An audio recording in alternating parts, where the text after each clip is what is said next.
ये बहुत ही इंपॉर्टेंट टॉपिक है। What are differences between mass of an object and weight. अक्सर बच्चे मास में और ऑब्जेक्ट के वेट में कन्फ्यूज़न हो जाता है इनको, तो ये आप इसको ध्यान से देखिए। Mass it is measure of amount of matter in object.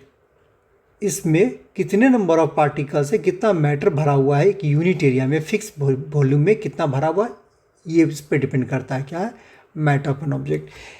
It is measure of the gravitational force acting on the object. अब ये इसमें क्या है कि इस ऑब्जेक्ट को अर्थ कितना खींच रही है, उससे उस पर अर्थ खींच रही है, ये उसको बोलते हैं weight. Mass of an object never become zero.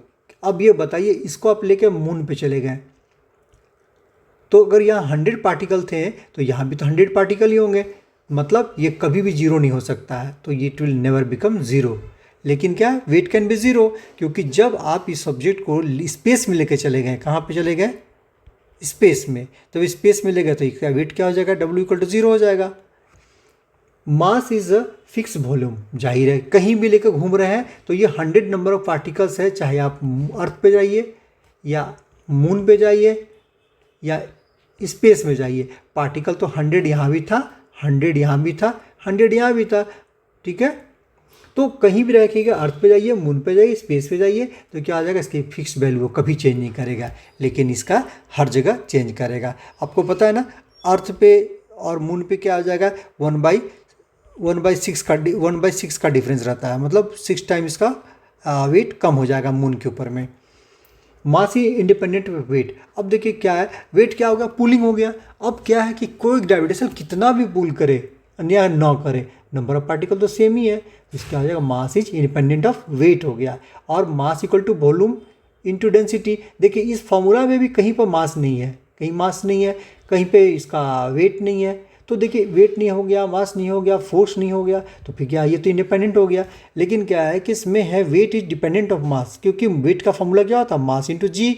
तो देखिए मास पे तो डिपेंडेंट हो गया, जब यहाँ पे मास बढ़ेगा तो वेट बढ़ेगा, मास घटेगा तो वेट घटेगा।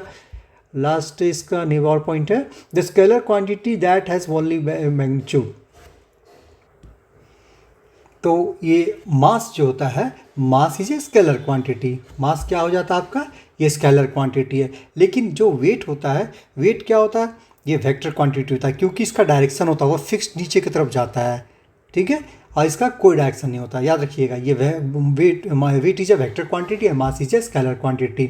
नेक्स्ट इसका यूनिट। आप इसको कभी मास को किलोग्राम में ही मेज़र करते हैं या ग्राम में मेज़र करते हैं, बट ये इसका है न्यूटन्स या पाउंड बोलते हैं, याद रखिएगा। मोस्टली न्यूटन ही यूज़ करते हैं।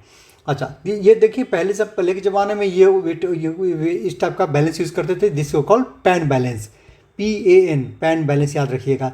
ये क्या? Spring balance. ये स्प्रिंग बैलेंस हो गया आपका, इसको अर्थ नीचे की तरफ पुल करती है, तो नीचे की तरफ पुल करती है तो ऑब्वियसली हमेशा ये वेट ही बताएगा, कभी भी इसमें अर्थ का ही ग्रेविटेशन एक्ट करेगा। लेकिन इसमें क्या है? अर्थ का ग्रेविटेशन का मतलब नहीं है। आप यहाँ पे रखेंगे 1 kg, तो यहाँ 1 kg ही पोटैटो रख सकते हैं आप।